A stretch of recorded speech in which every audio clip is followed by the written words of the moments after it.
My boyfriend of 4 months retaliated against me because I'd been out with my close friends until morning. He called me while he was out with his friends. In a relationship with benefits, time has a strange way of bending around our feelings. Even though Brandon and I have only been together for 4 months, the gamut of emotions we've shared makes our time together feel both fleetingly short and astonishingly long. He studies architecture, and I study graphic design at VL University. We're both sophomores. Owing to our mutual passion for design, we first encountered each other in a "you need to fill in the specific" place. From the very start, our conversations were effortless and engaging. We talked about our studies and our aspirations for the future, often over coffee, surrounded by class models and sketches. In those early days, our relationship felt natural and unforced. We spent many nights deliberating over our projects and ideas, which I always found fascinating. Brandon's background differed markedly from mine, especially his Catholic faith and his conservative views. I found them intriguing at first. He was open about his past and his values, including his limited experience with relationships and his decision to save himself for marriage. As we moved past the honeymoon phase of our relationship, I began to sense the weight of our differences. His traditional viewpoints, which I had once admired, started to feel constricting, particularly when it came to issues of intimacy and personal freedom. He had been forthcoming about his conservative approach to relationships, but this candor sometimes made me uncomfortable and left me doubting how it would impact our relationship. Our first major hurdle arose when I was working on a significant group project with my friends in the graphic design program called 50 Shapes. It was an ambitious plan to create 3D models of various abstract shapes, blending artistic flair with scientific precision. As the deadline loomed, my team decided to pull an all-nighter to complete our work. I was excited about the project and shared my plans with Brandon, hoping he'd understand the commitment required. Instead, his reaction was cooler than I'd anticipated. He seemed perturbed not only by the late night but also by my being deeply immersed in something outside our relationship. His discomfort appeared to stem from his religious beliefs, which made him wary of the unpredictable nature of creative projects. His response left a chill between us as I readied myself for the night. There was a palpable tension in his goodbye that night, and even his hug felt forced, making me wonder if our relationship, built on such a foundation, could truly endure. Still, I embarked on the night filled with anticipation yet also apprehension, not realizing that the events of the evening would put our relationship to the test. The day leading up to the planned all-nighter with my friends was a typical Thursday, replete with the usual classes and the added buzz of creative energy that always seemed to spike as deadlines approached. I spent most of the afternoon in the studio, putting the finishing touches on my part of the project, my mind racing. With tweaks and enhancements being made, the atmosphere was electric. Everyone was tossing ideas back and forth.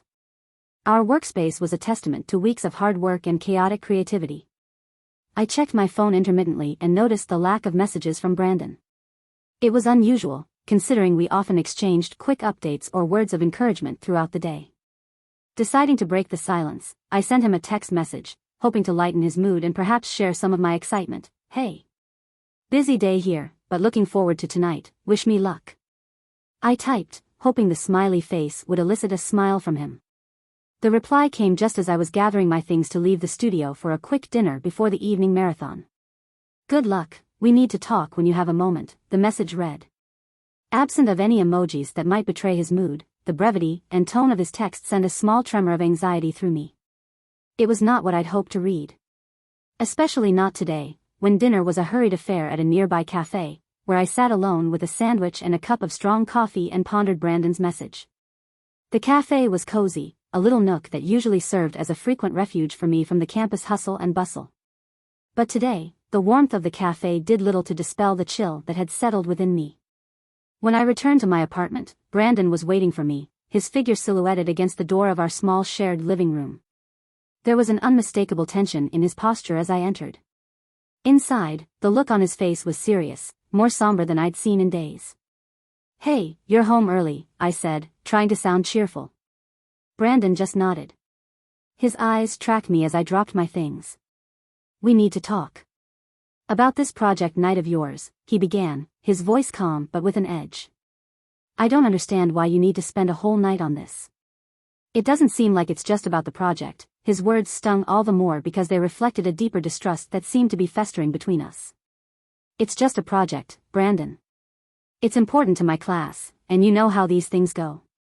We all push at the end to make everything perfect, I replied, striving to keep my voice even.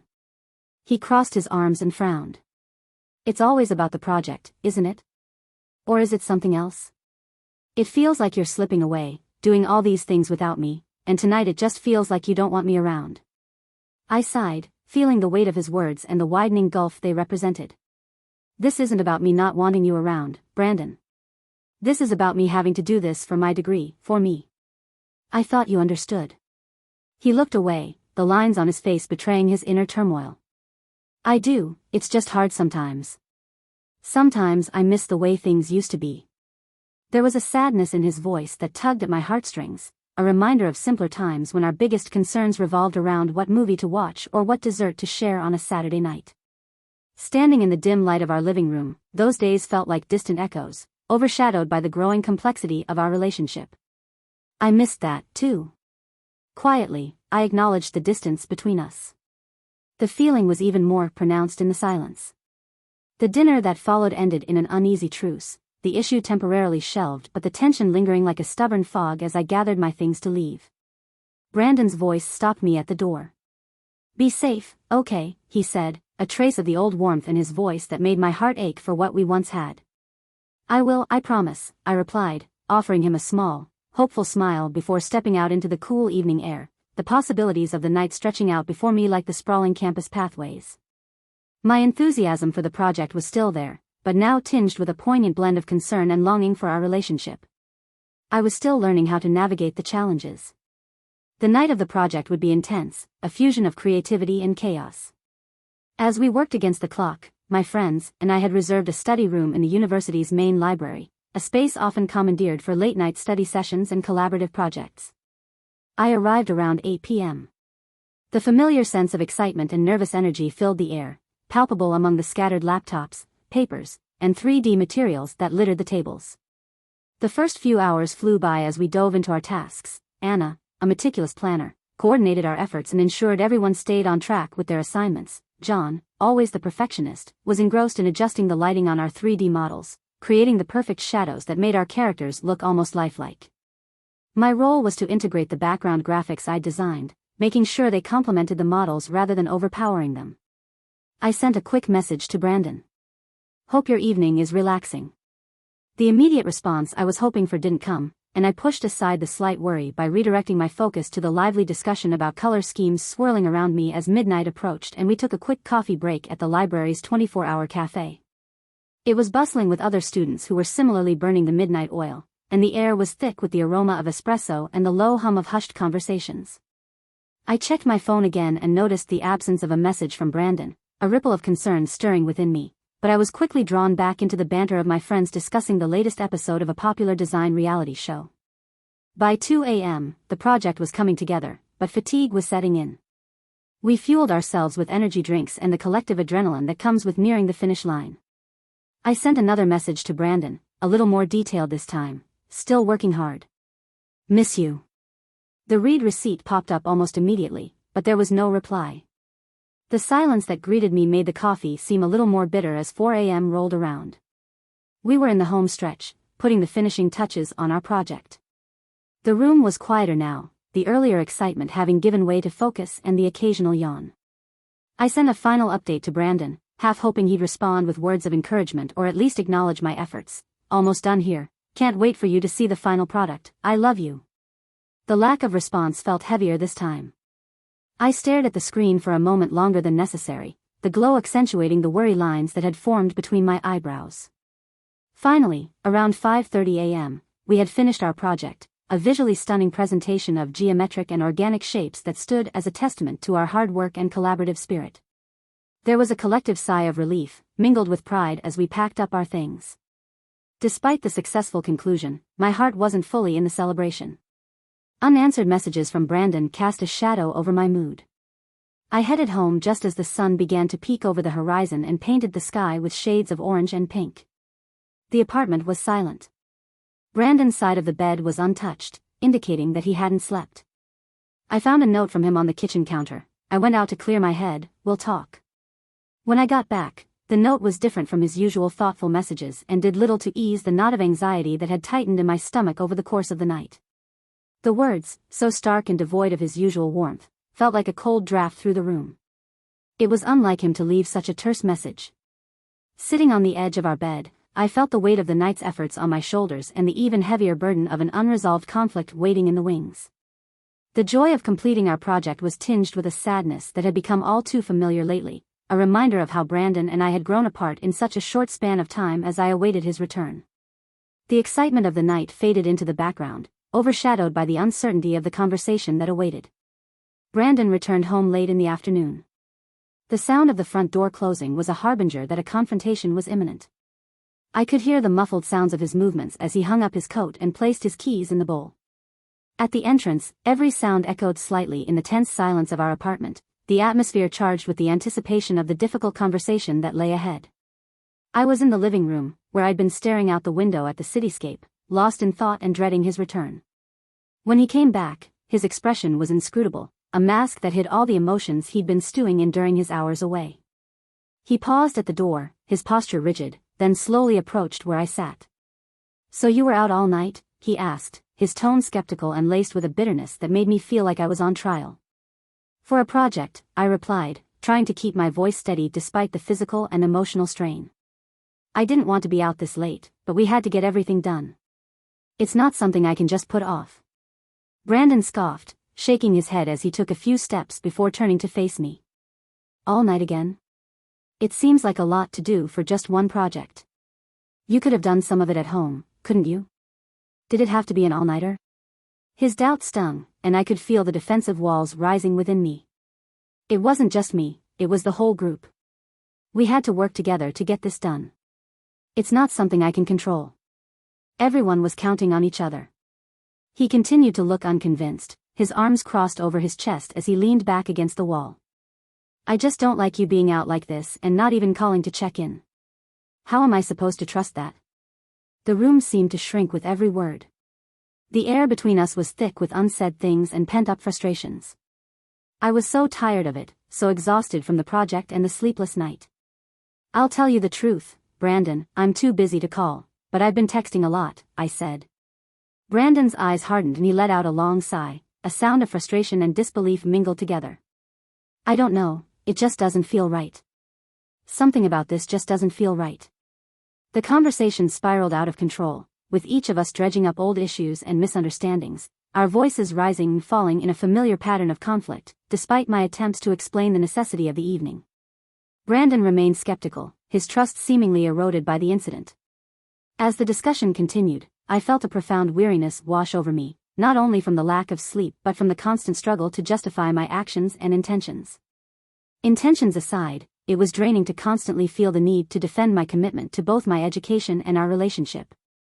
As the afternoon light began to fade, so did my resolve to keep arguing.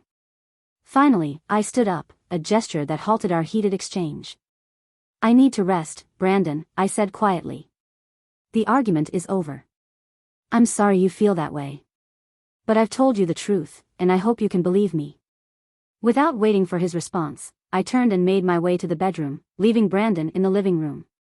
Silence quickly filled the space I had vacated, and the unresolved tensions lingered like a silent ghost in our home as I closed the bedroom door behind me, seeking refuge from the turmoil and a few much-needed hours of sleep. As the soft colors of the morning light pierced the darkness, I had been looking forward to a peaceful morning to relax after the intense project session. But the sudden ring of my phone shattered the silence of our apartment and caught me off guard. Given the time and the tense messages we'd exchanged earlier, I braced myself for a challenging conversation. To my surprise, it was Brandon. However, nothing could have prepared me for what was about to happen. "Hello," my voice was groggy, tinged with sleep and a touch of fear. Instead of words, what reached my ears were moans, unmistakable sounds of intimacy. My mind raced as I tried to process the audio. The confusion soon gave way to a horrifying realization when Brandon's voice came through the line, breathy and cold. "I wanted you to hear what you've been missing," he said, a hard edge to his tone. The whispered words and the background noise made it clear he wasn't alone. The shock hit me like a physical blow, knocking the air out of my lungs. My hands shook as I held the phone, my heart pounding with a mixture of anger and disbelief. How could the man I loved subject me to such a calculated act of humiliation and spite? There was a pause, a soft shuffle, and then Brandon's voice again, even colder this time. Maybe now you'll understand what it feels like to be unwanted, he said before the line went dead. The phone slipped from my numb fingers and landed against the hardwood floor. I stood frozen, the echo of his words reverberating in my mind, each syllable like a shard of glass piercing my heart. The pain was sharp and deep, a betrayal that cut to the core of my being. Tears spilled hot and unchecked as I sank to the floor, the room spinning around me with a swirl of dark thoughts and unanswered questions. Who was the woman he was with? And most of all, why would he choose such a devastating way to express his pain? In my shock, I called Anna. She rushed to my apartment and immediately came into the room, standing by my side. Her hands gently lifted my chin to meet her gaze. What happened, oh my God? Are you okay? She asked, her voice full of concern, her eyes searching mine for an explanation. I shook my head, the words caught in my throat as I sobbed. I recounted the phone call, word for word, interrupted by fresh waves of tears. She listened in silence, her arm wrapped around my shoulders in a comforting hug. This isn't just about tonight, is it? She murmured after I'd finished. There's more going on here, more pain than just this moment. She was right. The incident wasn't an isolated one but the culmination of ongoing tensions and unspoken grievances that had been building between Brandon and me. It was the breaking point of something that had been slowly fracturing, painfully, over time. Anna stayed with me as dawn broke, offering silent support as I processed the initial shock and began to consider the implications of what had happened. The reality of the situation was harsh. Not only had Brandon violated our trust in the most intimate way, but he had also used his actions as a weapon, a means to hurt me as deeply as he felt hurt. We need to talk about this. Not just you and me, but you and him, Anna finally said in a firm tone. This can't be swept under the rug. It's too big, too painful. She was right, and I dreaded the confrontation, yet I knew it was necessary. The foundation of our relationship had been shaken, perhaps irrevocably, and it was clear that things couldn't continue as before. With Anna's encouragement, I found the courage to call Brandon later that day. My voice was stronger than I felt, strengthened by the conviction that I deserved better than the cruelty he had shown. We need to talk, I said, my words clear despite the tremor of emotion. What you did this morning was beyond hurtful. It was destructive. There was a heavy silence on the other end before Brandon answered. His voice was subdued, lacking the earlier harshness. I know, he admitted. I was angry, hurt. I had no idea how else to show it, so I did that. I'm sorry, really. His apology was a start, but the road to healing seemed long and fraught with potential setbacks. The trust between us had been deeply damaged, and I was unsure if it could ever be fully rebuilt. After the phone call with Brandon, I retreated to the safety of our bedroom. The four walls felt like a sanctuary from the chaos and emotional turmoil that had erupted in our living room. As I lay on our bed, I couldn't shake the deep-seated sadness that clung to me, nor the images of Brandon's face, twisted with accusation and suspicion. My mind spun in circles, reflecting on the spiraling decline of our relationship. It was a cycle of tension and misunderstanding that seemed to repeat itself endlessly. I thought back to the early days with Brandon, when every moment was filled with laughter and spontaneity. Now those memories seemed like echoes of a distant past, a stark contrast to our current reality where smiles were rare and silences were laden with unspoken grievances. Whether it was the lack of trust or the painful confrontation that morning, what truly struck me was the realization that I no longer recognized the man I had fallen in love with. He had become a stranger, one who would willingly inflict pain with such calculated indifference. As I lay there, a mixture of exhaustion and despair washed over me. My phone buzzed with incoming messages. Reluctantly, I reached over to check it and found texts from Anna and a missed call from my sister, Leah. Needing the familiar comfort of her voice, I called Leah. Hey, Leah, I started, my voice cracking slightly. Hey, what's wrong? She replied, immediately sensing that something was amiss. I recounted the events of the morning, the phone call from Brandon and the painful words. Leah listened silently, interjecting only to ask clarifying questions. When I finished, there was a heavy pause. That's just cruel. You don't deserve to tolerate this kind of behavior. Not from anyone, Leah finally said, her words firm and direct, echoing my own thoughts. It was a reflection of how far I had strayed from the person I used to be, someone who had always valued self-respect and mutual understanding above all else in a relationship. Yeah, I know. I just don't even know who he is anymore, I admitted, feeling the weight of my own words. I can't go on like this. It's exhausting. Me neither, Leah. It's not healthy. You deserve much better, Leah replied, her voice soft. You need to think about what you really want, about moving on. Not just for the sake of the relationship, but for yourself. Her words sparked something in me, a glimmer of determination amidst the confusion. It was a call to reclaim the parts of myself that I had neglected in my attempts to salvage our faltering relationship.